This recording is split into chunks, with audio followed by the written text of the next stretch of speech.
गजब, जबरदस्त, शानदार, ऐसी दीवानगी, जनता का ऐसा प्यार, आशीर्वाद और स्नेह मिले तो हर दूसरा नेता जल भुनकर रह जाए। नजारा मधुबनी जिले का है। चिराग पासवान पहुंचे हैं जनसभा करने के लिए। लोगों को पहले से ही पता है, इसलिए स्वागत के लिए जनता सड़क के दोनों किनारों पर खड़ी है। सभा राजनगर में होनी है, लेकिन स्वागत की शुरुआत लहरियासराय से ही हो गई है।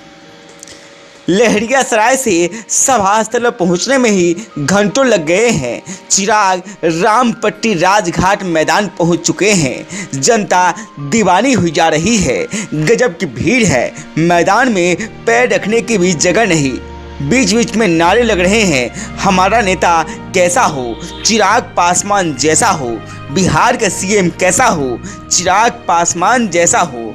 चिराग भी गदगद भीड़ के प्रति कृतज्ञता जाहिर कर रहे हैं। भाषण शुरू होती है। अपार समर्थन के लिए चिराग एक बार फिर जनता का आभार जताते हैं।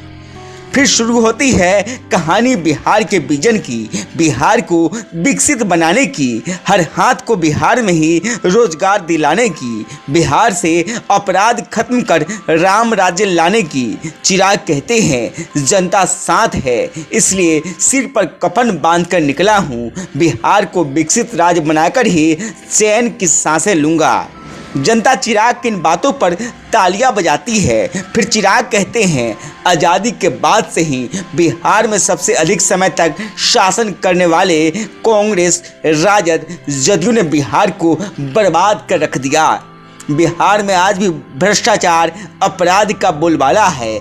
आज भी युवा शिक्षा और रोजगार के लिए पलायन कर रहे हैं। बिहार में अपना कोई कारखाना, उद्योग नहीं है। बिहार पिछड़े राज्यों की गिनती में आता है। देश के अन्य प्रदेशों में तेजी से विकास कार्य हो रहा है, लेकिन बिहार में विकास के नाम पर सिर्फ चापाकल गड़ाने की बात हो रही है।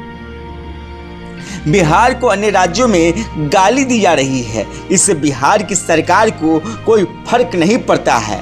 चिराग ने कहा कि जब भी मौका मिला तो उन्होंने बिहार की युवाओं, महिलाओं, किसानों, मजदूरों के अधिकार को लेकर सदैव आवाज बुलंद करने का काम किया है। चिराग ने कहा कि गरीबों को हक दिलाने के लिए उनका संघर्ष जारी रहेगा। चिराग ने कहा कि बिहार में भ्रष्टाचार के साथ साथ अपराध चरम सीमा पर पहुंच गया है।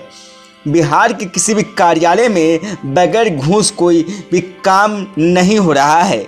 गरीबों के हक का दमन किया जा रहा है। उन्हें छोटे से छोटे कार्यों के लिए चढ़ावा देना पड़ रहा है। चिराग ने लोगों को आश्वस्त किया कि दुख भरे दिन बीतने वाले हैं। बिहार में भी परिवर्तन होगा, और परिवर्तन खुद नहीं होगा बल्कि जनता ही लाएगी। उसके बाद सही मायने में बिहार में अमन, चैन और खुशी का माहौल बनेगा। बिहार के लोगों को तब काम की तलाश में बिहार से बाहर नहीं जाना होगा। हर तबके और वर्ग को बिहार में उचित मान और सम्मान के साथ जीने का अधिकार मिलेगा। गांव तक बिहार की रिपोर्ट। हमारे चैनल को आपने सब्सक्राइब नहीं किया है तो सब्सक्राइब करें, साथ ही वीडियो को लाइक, शेयर और कमेंट करें। धन्यवाद।